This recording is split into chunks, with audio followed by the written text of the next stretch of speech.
everyone, I'm Nitsuhone, and welcome back for some more discussion of the Masters 25 limited format. It was just spoiled last weekend, the full set, and now we're looking at my picks for the best commons and uncommons in each color. We're on red now, so let's go ahead and get started with the first uncommons. I think the third best uncommon in red is Spike-Shot Goblin. This is one of the few cards to get a rarity shift up. Most of the time, these Master sets have rarity shifts down for cards.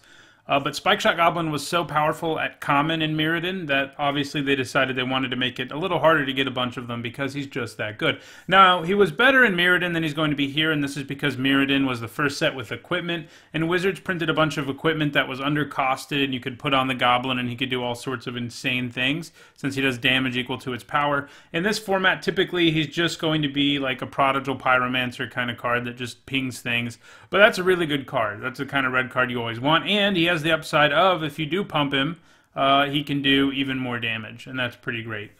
Next I have Ire Shaman, who is an example of a card whose rarity shift was downshifted. This was a rare card, and now it's uncommon. And a lot of the cards that have had rare shifts down end up on the best uncommons or commons lists because they're just, you know, they were powerful enough to be rares once, and Ire Shaman is still a pretty strong card. If it was just a 2-mana 2/1 with Menace, that would be a good card already, but it comes with Morph, actually Mega Morph, and so you can play it face down as a 2/2, and then when you want to, you can pay a single red mana to Mega Morph it, which not only turns it face up, puts a +1/+1 counter on it, so it becomes a 3/2 with Menace. So at worst, if you just play this and flip it right away, you're paying 4 mana for a 3/2 with Menace, which honestly isn't the worst rate. It's not the greatest either, but that's not what you're going to do with it normally. Normally, you're going to play it as a 3-drop, and then maybe on your next turn, you'll pay 1 red and flip it. Keep in mind that the card that you exile with it, when it does flip, you can play it, even if it's a land. Some of these effects don't let you play lands. You know, it says if it's a non-land card, you can play it. In this case, you can play it, so don't play your land before you use this card's Megamorph ability, and it's usually ideal to use this Megamorph ability on your own turn in case you do hit a land or anything that's not an instant. But it's a very strong card. I mean, you know, again, it's either a 2-mana 2/1 with Menace or a 4-mana 3/2 with Menace. If you don't even take into account the card advantage it can give you, but it also gives you card advantage. It's a great card. It was a good card at rare. At uncommon, it's going to be really, really powerful. One of the better red cards you get, and I think you can first pick it in a lot of packs. The best red uncommon is sort of a no-brainer. It's Lightning Bolt. One mana at instant speed to do 3 to a creature or player is, you know, basically the most powerful red burn spell ever, maybe. I mean, it's definitely in the conversation, and it's first pickable, better than Ire Shaman and better than Spike-Shot Goblin. Lightning Bolt is an iconic card, and it's one you're going to be happy to have in any one of your red decks. You should take every single one that gets passed to you, which probably won't be very many because people know how good it is. Now let's look at the best commons. I think the third best common in red is Chandra's Outrage. For 4 mana, you get to do 4 damage to something at instant speed. That's pretty good. And on top of that, it has a little bit of gravy. It does 2 damage to that creature's controller.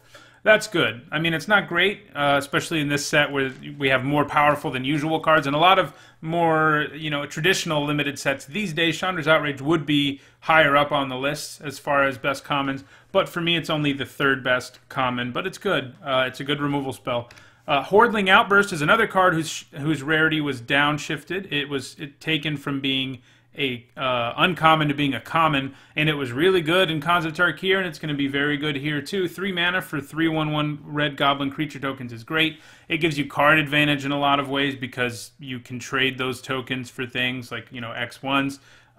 You know, if you're trying to go wide, pump your whole team, it gets even better. Hordeling Outburst is very good.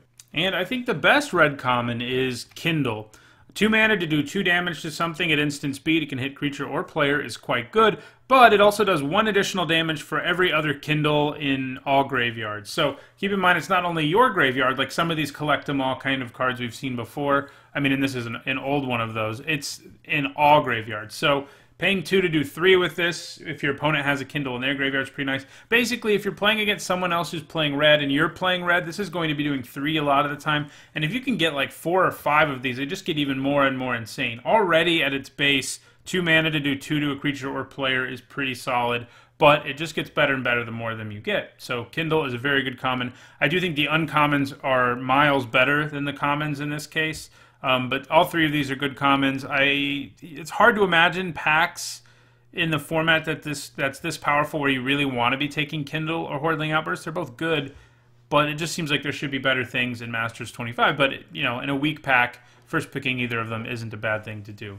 So that does it for this video. If you enjoyed this video, don't forget to like it and share it so others can enjoy it too. If you want to see more of my coverage of Masters 25, other limited formats, don't forget to subscribe. And if you come back tomorrow, you'll see my video on the best black commons and uncommons. And if you want to help contribute to my channel and help make it better, you can do so at Patreon in a link in the description below. Thanks for watching.